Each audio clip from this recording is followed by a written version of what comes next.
Hello everyone, this is Ivy, the dietitian from the TWH Bariatric Surgery Program. And this module will be talking about protein after bariatric surgery.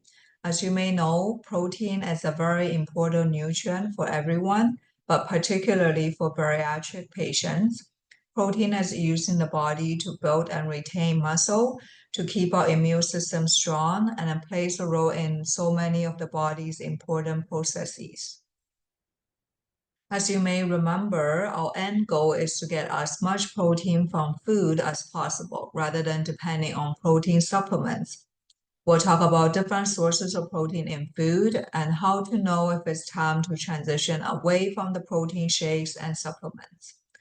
For folks in the bariatric program, our overall goal is 60 to 80 grams a day. The only way to know that we're meeting this goal is to track our food intake. Fortunately, there are many great online tools to help with this. Some examples are the Baritastic app or MyFitnessPal app. Each of these free services can be found on the web or on your phone's app store. Now, if the apps or websites are not for you, we still want you to do your best to track your protein.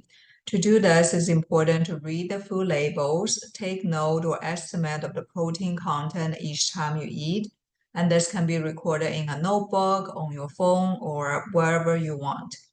If you are using this method, another good tool is in your nutrition manual, where we have a list of high protein foods and how much protein they contain. This can be helpful for products that don't typically have a food label, such as meat. Regardless of the method or tool you use, we want to add up our daily protein, aiming for 60 to 80 grams a day. If you are reaching this goal with food alone, then that's great. You have overcome a big hurdle here. And at this point, it's okay to get off of the protein shakes and supplements. Now, to review some food sources of protein, we'll start with the most obvious sources. These include meats like beef and pork, poultry like chicken and turkey, seafood and fish and eggs. Remember that some of these tough texture meat can be difficult to tolerate at 1 month post-surgery, so cut it into small pieces and use moist cooking methods such as braising, boiling, stewing, crock pot, as much as you can. Dairy products that have particular high protein are Greek yogurt, such as the Oikos Triple Zero, the Sky Icelandic yogurt. You can also have cottage cheese, milk, or regular cheese. For yogurt in particular, keep an eye on added sugar. Remember, we want foods that have less than 10 grams of sugar per serving to avoid the dumping syndrome.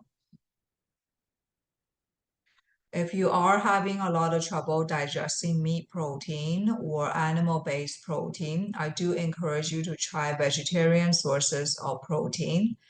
I know many of us may not be familiar with these foods, but plant-based protein offer the advantage of being very easy to digest, which is particularly important for bariatric patients, especially if you're having trouble tolerating meat.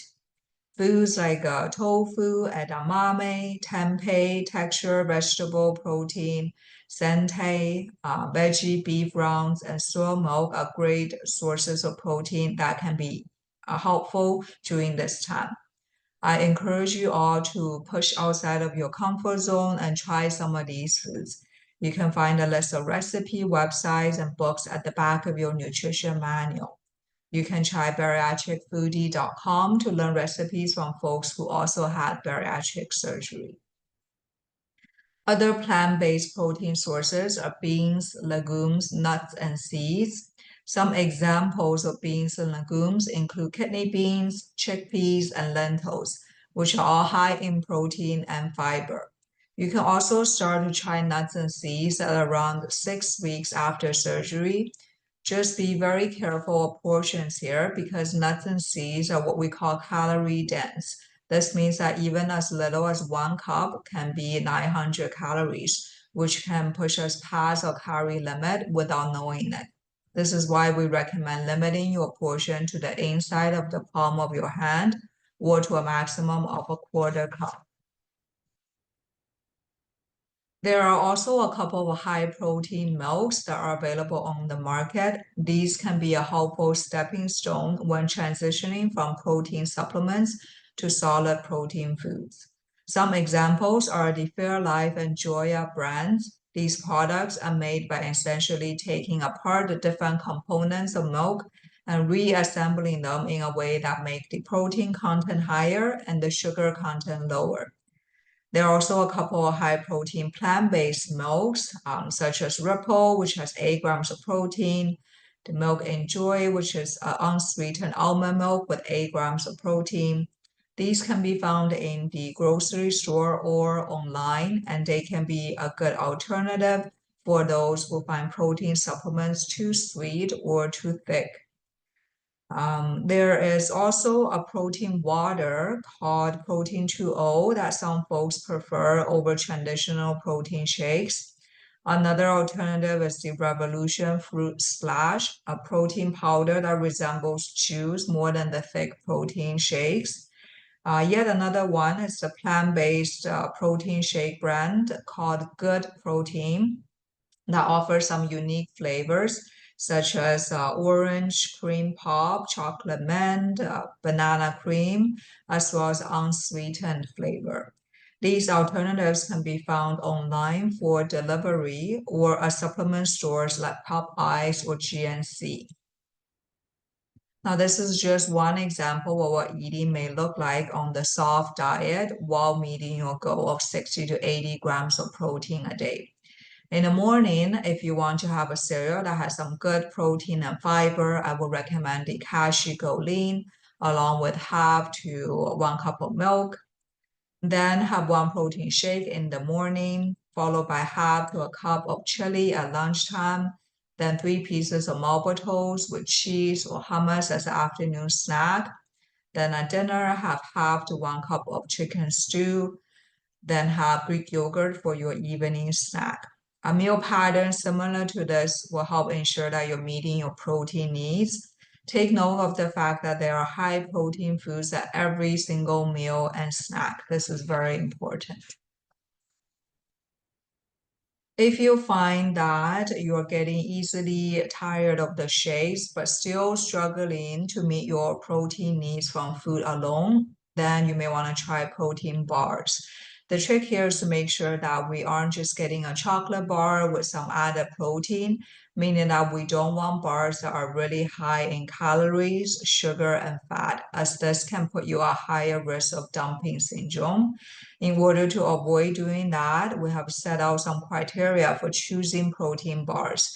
You're going to receive a protein bar handout as part of your 1-month class package, and this handout can be also found on our website at TWH Bariatric Clinic.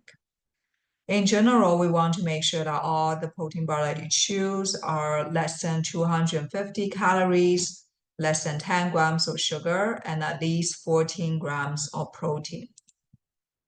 Just to give you a few examples here, the pure protein bar is the most common one and one of the most affordable.